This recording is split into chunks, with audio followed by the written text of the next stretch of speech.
The air at my sister's engagement party tasted like champagne and artifice. Golden light from 100 string bulbs cast a flattering, forgiving glow over the manicured lawn. Everyone wore the same practiced smile. I wore the role I was assigned, the quiet one, the reliable one, the background sister. My name is Sienna Vance. For my family, I have always been a footnote.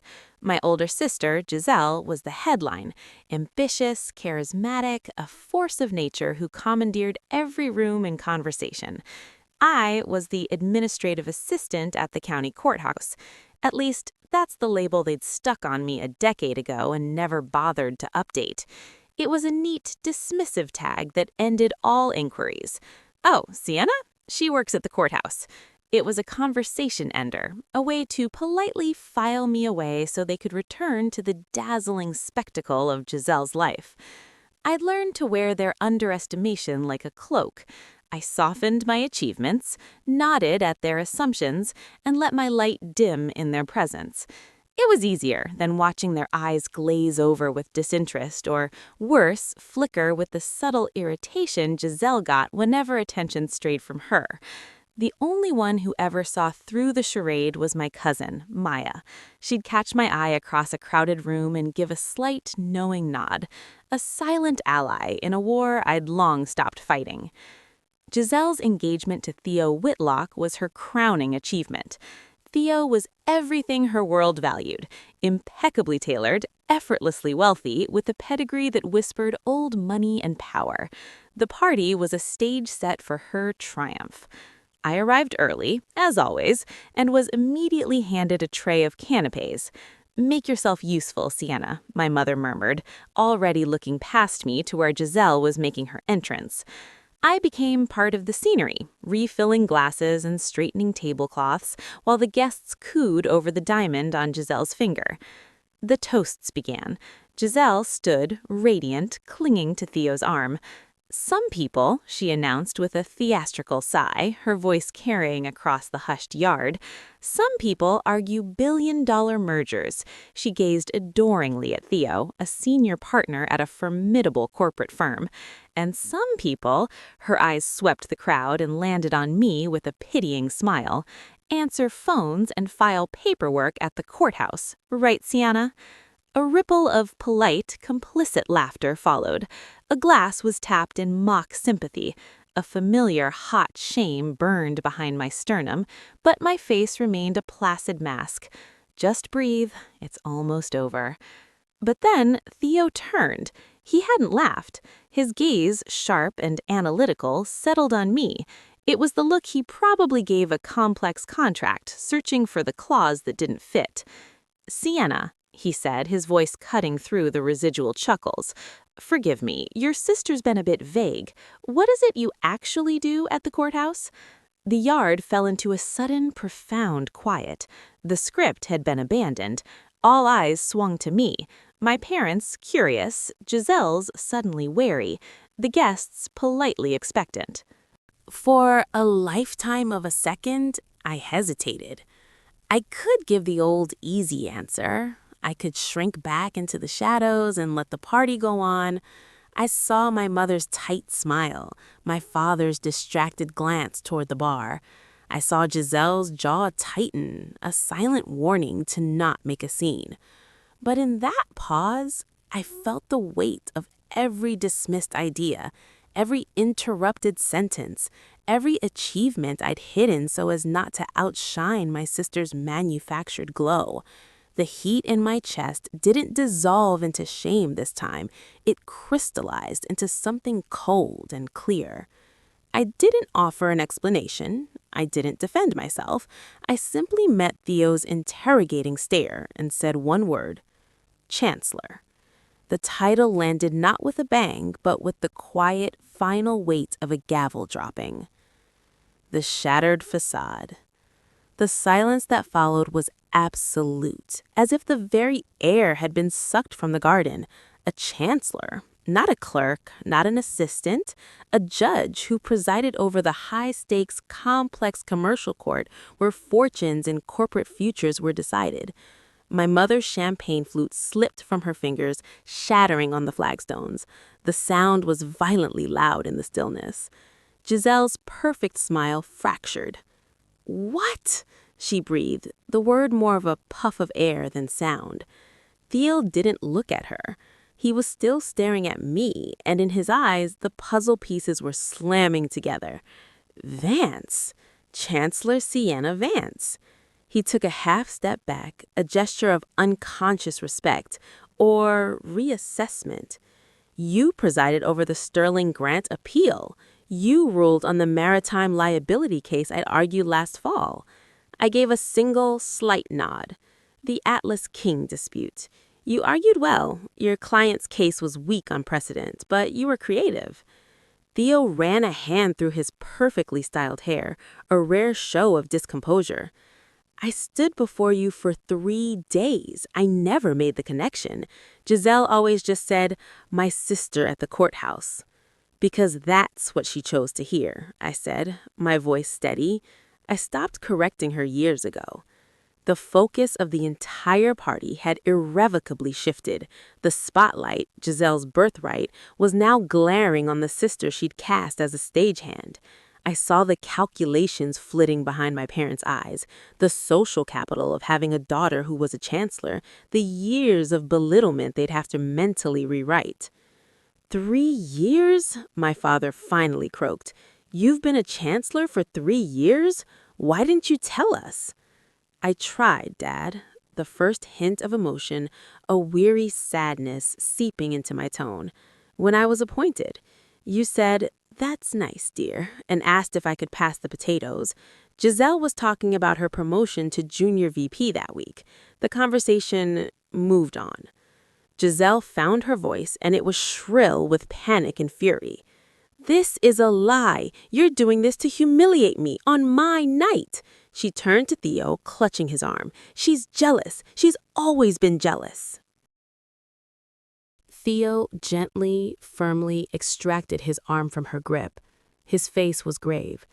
"It's not a lie, Giselle. I've been in her courtroom. I've addressed her as your honor."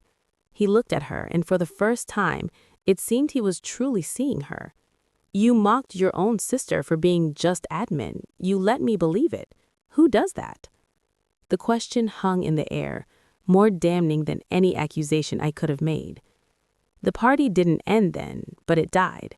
The music sounded hollow. Conversations were hushed, sidelong glances aimed at our frozen family tableau. Giselle fled inside, tears of rage streaking her makeup. Theo offered me a stiff, apologetic nod before going after her, his posture that of a man whose foundation had just developed a profound crack. My mother approached me, her eyes wide and wounded. "Sienna, how could you keep this from us?" The question, so utterly missing the point, was the final straw. "I didn't keep it from you, Mother," I said, my calm finally breaking into sharp, clear edges. "You dismissed it. You have spent my entire life editing me down to a supporting character in Giselle's story, the quiet one, the reliable one, the one whose life is small enough to fit in the margins of yours. My silence wasn't a secret. It was a surrender to your indifference." I didn't wait for a reply. I picked up my purse, the simple leather one Giselle had once scoffed at, and walked out of the golden light, off the stage, and into the honest darkness of the night. The unquiet aftermath. The following days were a study in seismic adjustment. My phone, usually quiet, buzzed incessantly with texts from extended family, some curious, some awkwardly congratulatory, a few laden with guilt. My parents left voicemails that I saved but didn't listen to. The sound of their hesitant, confused voices was a pain I wasn't ready to process. The most significant message was from Theo. It was not a text, but a request for a meeting sent through professional channels to my chambers. It was a gesture of respect that acknowledged the new, uncomfortable reality. We met in a quiet, neutral coffee shop, far from our usual worlds. He arrived first, looking less like the polished society fiancé and more like a tired lawyer who'd been reading evidence all night. "Thank you for seeing me," he began, formal and strained. You didn't give me much choice, Counselor, I replied, keeping my tone neutral, professional, judge to lawyer. He flinched at the title. I deserve that. I need to apologize, not just for my ignorance, but for my complicity. I laughed that night when she said it. I didn't laugh at you, I laughed at the rhythm of the joke. But silence is assent. It was a better, more nuanced apology than I'd expected. You're not the one who owes me the primary debt, Theo. I know, he said, swirling his black coffee. I've spent the last 72 hours replaying everything, the way she spoke about you, the subtle put-downs I dismissed as sibling rivalry. I saw the dynamic, but I chose to see it as your flaw, your quietness, your lack of ambition. I never considered it might be a survival tactic. He looked up, his gaze direct. I don't know if I can build a life with someone who would systematically diminish her own sister to feel bigger. That's a character flaw that touches everything. His introspection was startling. What you do is your business, I said, but thank you for the apology. It's noted. He left, a man walking out of one life and into a fog of uncertainty. The next visitor was less expected. Giselle came to my apartment. No designer dress, no perfect hair. She looked hollowed out, her vulnerability terrifying in its rawness. He called off the engagement, she said flatly, not asking to come in. I silently held the door open. She didn't cry. She sat on my sofa, looking at the books on my shelves, legal texts, philosophical works, none of the glossy magazines that filled her home. He said he can't trust my character. My character, she laughed, a brittle sound. All because of one stupid joke. It wasn't one joke, Giselle, I said softly, handing her a glass of water. It was 1,000 tiny cuts over a lifetime. That night was just the first time you drew blood in front of a witness who mattered to you. She was silent for a long time. I was scared, she whispered, finally giving voice to the unspoken poison. You were always smarter. You saw things clearer, even as kids. If I wasn't the star, what was I? So I made you the audience. I made sure everyone saw you that way too. She finally looked at me, her eyes swimming with a painful clarity. I made you small so I could feel big. And I'm so ashamed. It wasn't a full redemption. It wouldn't magically heal us, but it was truth. And in my line of work, I knew truth was the only foundation anything lasting could be built upon. A new court in session. Reconciliation isn't a moment. It's a slow, deliberate process. My parents began the arduous work of relearning their daughter. They asked questions, tentative, clumsy at first, then with genuine interest. My father started leaving articles about landmark rulings on my desk, a silent offering. My mother, one afternoon, simply said, "I'm so proud of you." And this time, her eyes stayed on mine, waiting to see the words land.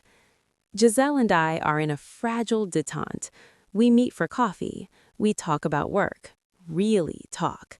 Sometimes the old patterns threaten to reassert themselves, but now I have a voice I'm no longer afraid to use. A simple, "I'm speaking," or "let me finish," is enough to reset the balance. She's learning to listen. Theo and I have an unspoken professional respect. Our paths cross in court, and we treat each other with the formal courtesy our positions demand. The personal bridge is burned, but the ashes are clean.